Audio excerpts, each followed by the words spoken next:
Is this crazy? We stand on the verge of the 4 greatest years in the history. Make America great again. How can you be against it?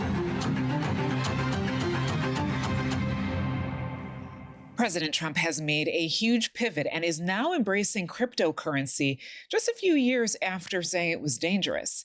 Welcome to Sidebar. I'm Rhonda Colvin, here with my colleagues, columnist and editorial writer James Hohmann and JM Rieger, senior video journalist. So let's begin. Let's go back to July 2019. Trump, on July 11th, 2019, was tweeting. He says, "I am not a fan of Bitcoin and other cryptocurrencies, which are not money and whose value is highly volatile and based on thin air.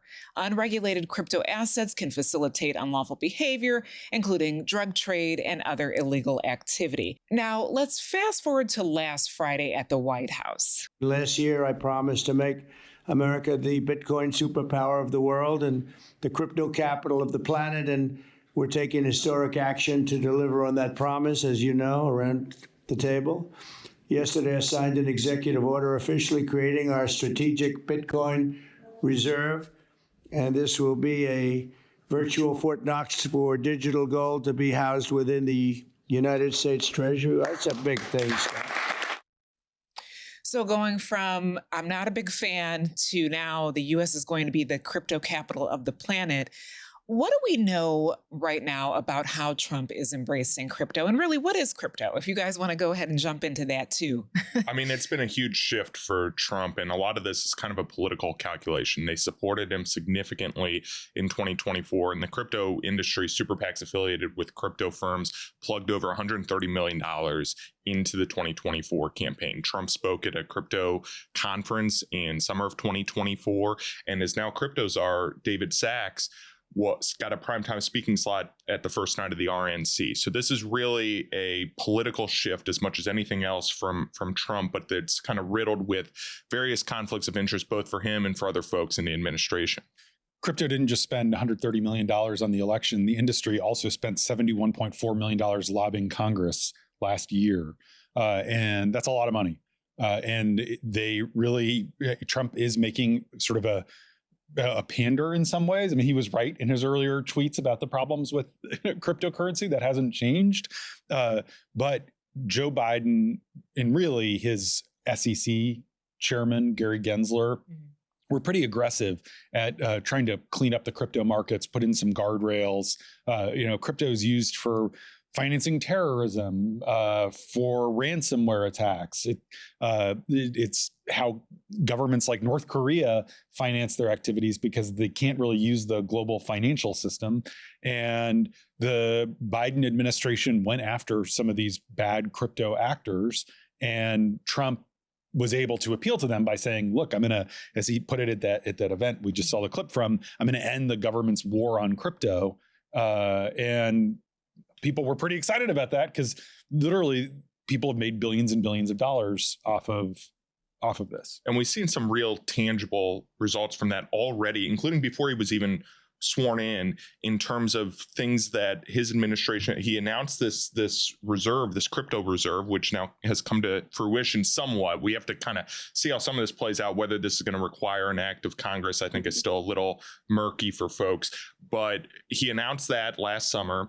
His SEC has taken various steps to deregulate the industry. They've either dropped or dismissed investigations or litigation against 7 different firms that do business with cryptocurrencies. And on top of that, the SEC has made an announcement late in February that they are no longer subjecting meme coins, so-called meme coins, to regulation. They're saying that they're not securities. Why does that matter? Because Trump launched a meme coin days before the inauguration, which at this point in time is worth billions of dollars. Yeah, he's making moves as president using the weight of the presidency, executive orders to embrace crypto. But as you mentioned, he also has personal ties to crypto very recently. His sons have a crypto startup right now. You mentioned the meme coin. The first lady has a meme coin. So we are seeing him in ways make this a part of his business. I want to go back just a little bit. The event that we played the clip from was from the first ever crypto summit at the White House involving crypto leaders, members of the cabinet. And he mentioned and also made it an executive order last week that the U.S. would now have a strategic stockpile of cryptocurrency. Now, the U.S. already has stockpiles of, medical equipment if there's a disaster, petroleum if there's some sort of gas shortage. But what do we know about a crypto reserve? How can that be stockpiled? So it's mostly symbolic. I think that they wanted to get a lot of buzz, and they got it. But basically, in like civil asset forfeiture, when the Justice Department's doing investigations, when they're seizing people's assets after the invasion of Ukraine, remember they seized a lot of Russian assets. So basically, the U.S. government happens to have in its possession about $17 billion in crypto that is just sort of like sitting in accounts controlled by the government. And so that is the seed money for this stockpile. The idea, like what they would say is, look, if the dollar totally collapsed, then this would give us some diversification and we'd have another currency that we could, as the U.S. government, invest in. But if the dollar collapsed, that would be the least of our problems. That's the entire American economy is built on the U.S. dollar hegemony and primacy.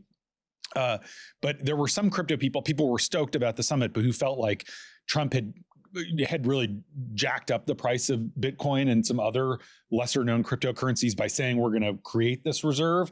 But then in practice, it was just like money they already had, as opposed to going and buying. The price went up because essentially it would be like the government is propping up the supply. And the sort of conspiracy theory, and that might be a little ungenerous, is that basically the people who own a lot of crypto want the government to start buying crypto so that they can unload their positions, because ultimately cryptocurrency is completely worthless. It's a made up thing of fake value. There's no gold underwriting it or anything like that. It's fiat money. And so the idea of the US government backing it up would allow people to offload it. And the other thing is, of the things that we have in reserve as the U.S. government, in terms of gold, for example, they made that reference to Fort Knox, where the U.S. government has a lot of gold stash, and Trump has bragged about how he and Elon Musk are going to go and inspect Fort Knox, make sure the gold is still there, in their words.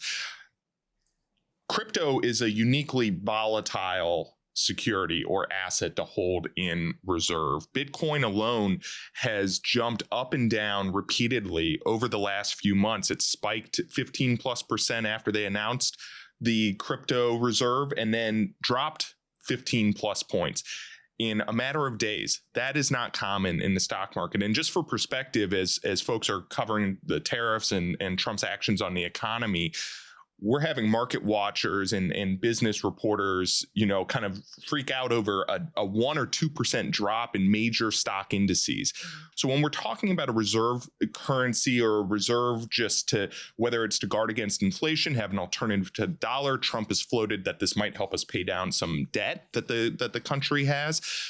The volatility alone makes that a very hard kind of hurdle to get over, on top of the other regulatory issues. And again, whether this does need Congress to create. And what's so wild is at the same time that the US government is sort of underwriting crypto to some minimal degree, they're taking the cops off the beat. They're taking away any effort to have regulation. The SEC is scaling back its crypto enforcement unit as crime pervades the crypto industry.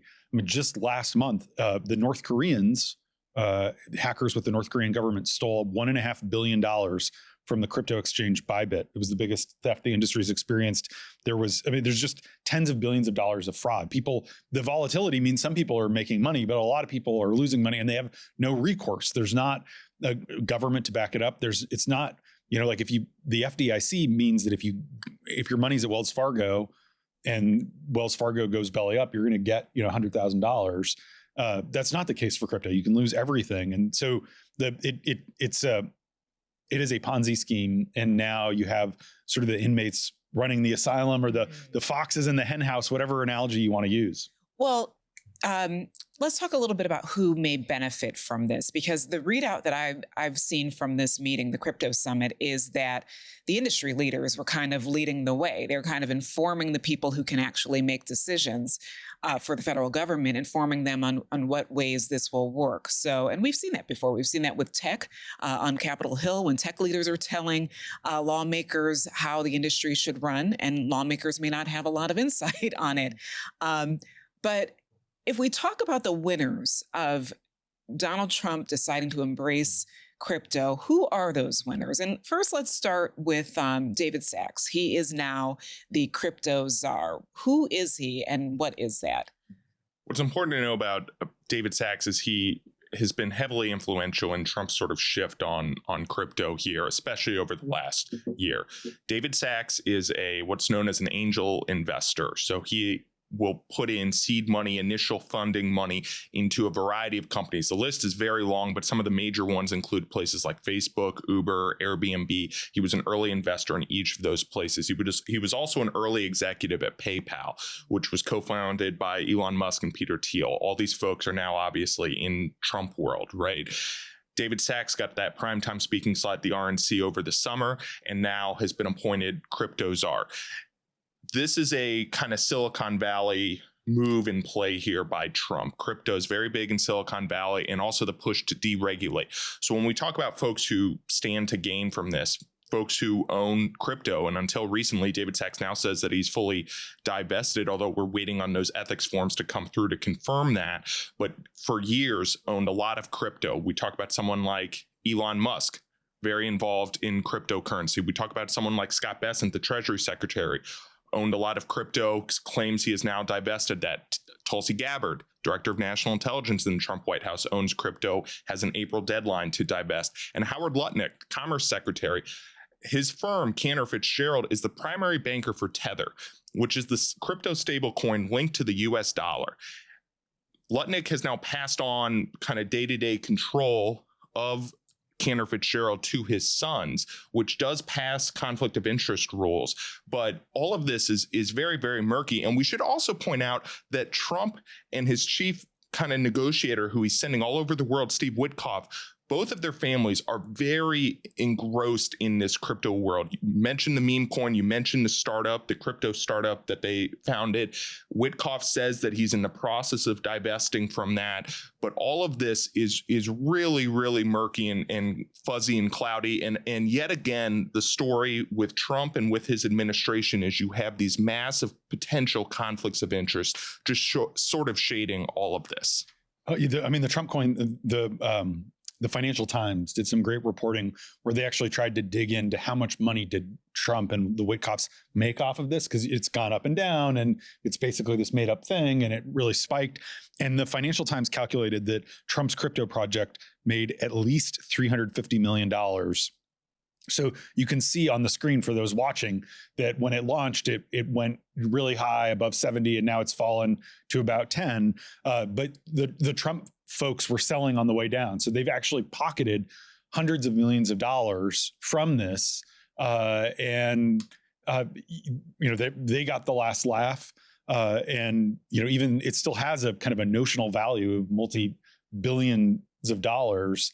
And it is sort of a breathtaking conflict of interest. The thing is, there's supporters and skeptics of crypto in both parties. But the people who are, there was a Pew study recently that showed only 17% of Americans own crypto. I saw that too, yeah. So there's, so 1 in 5 Americans have dabbled in crypto. Ostensibly, a lot of those just kind of out of interest. It's not a lot. But someone like Cynthia Loomis, she's the Republican senator from Wyoming. She's obsessed with crypto. Her son-in-law got her into it. She's bought a bunch of it. She's been one of the big champions of the crypto reserve. It's one of her big passions. And sort of the people on the other side who aren't invested in crypto, it's just not one of their top issues. And so you have this sort of imbalance where the people like Loomis are obsessed and it's a top thing. And then, now I think crypto brought down the chairman of the Senate Banking Committee, Sherrod Brown from Ohio. They spent more money trying to beat him than anyone else, and it worked. And so there's a lot of senators in both parties who are sort of scared now to speak out about the risk crypto poses to the stability of the U.S. economy because they don't want to earn the ire of these people who have billions of dollars that they've made off these Ponzi schemes. There's also just an inherent irony here as well. On the one hand, yes, folks who own crypto stand to really gain from this, especially if the prices increase, especially if this reserve potentially reduces some of the volatility and stabilizes the prices. But on the other hand, crypto and Bitcoin and other, they were founded to be decentralized, to not have a centralized government oversight the way that the government has oversight of the US dollar, for example. And so there is some of that going on here where there's a little bit of trying to have your cake and eat it too. Although we have seen some kind of big boosters of different coins like Bitcoin, for example, be critical of this and say that this should not be happening because they don't want this to impact the coin and the value of the coin. And while Trump has made a lot of money off of this, it's small potatoes compared to the big companies, and those are the real winners. And I mentioned that the SEC has sort of laid off, but Trump's SEC has paused or dismissed litigation or investigations targeting 7 different cryptocurrencies that began under Biden. And the CEOs of at least 3 of those companies, Coinbase, Kraken, and Robinhood, were at that Friday summit at the White House. Since Trump is now positioning himself to be this crypto industry friendly president, that does open the door for folks who are in that world to, maybe leverage this. There's somebody in particular who's just done an interview, Sam Bankman-Fried. James, tell us a little bit about what a person like SBF may want out of a Trump presidency. Well, he's a young guy who was sentenced last year to 25 years in prison. And he did this interview with Tucker Carlson from the detention center in Brooklyn. He talked about how he's cellmates with Diddy. Hilariously, Sam Bankman-Fried was a big Democrat. He was outspokenly liberal and was the biggest funder of Democratic causes for a little while, bigger than like George Soros. But now he has this 25-year sentence for committing one of the biggest financial frauds in American history. And soon after Trump took office, he did pardon this guy named Ross Ulbricht, who was founder of this crypto online marketplace called Silk Road. It was operated using crypto. He'd been sentenced to life in prison in 2015 for conspiracy and money laundering. And I think Sam Bankman-Fried is conniving and trying to figure out a way out of jail, and realizes his judge in the case that got him sentenced to 25 years in prison was Lewis Kaplan, who was the same judge that Trump had in the civil case that E. Jean Carroll filed. And so in this Tucker interview, he was like, I know what it's like to be mistreated by Judge Kaplan, just like President Trump. And it was just this blatant pander. And it's really it's remarkable because ultimately crypto is trying to shed its image as this place for fraud. And they want to show that they're like above board. And so the idea of Trump pardoning this fraudster seems like it would undercut that, but it's all kind of this idea of like showing support for crypto. And I will say there are a lot of people in the crypto world who don't want Sam Bankman-Fried to get pardoned because they lost money. And so it's a weird dynamic, but it shows that there's this kind of anything goes mentality. And it in some ways, Bankman-Fried is so emblematic of everything wrong with the industry.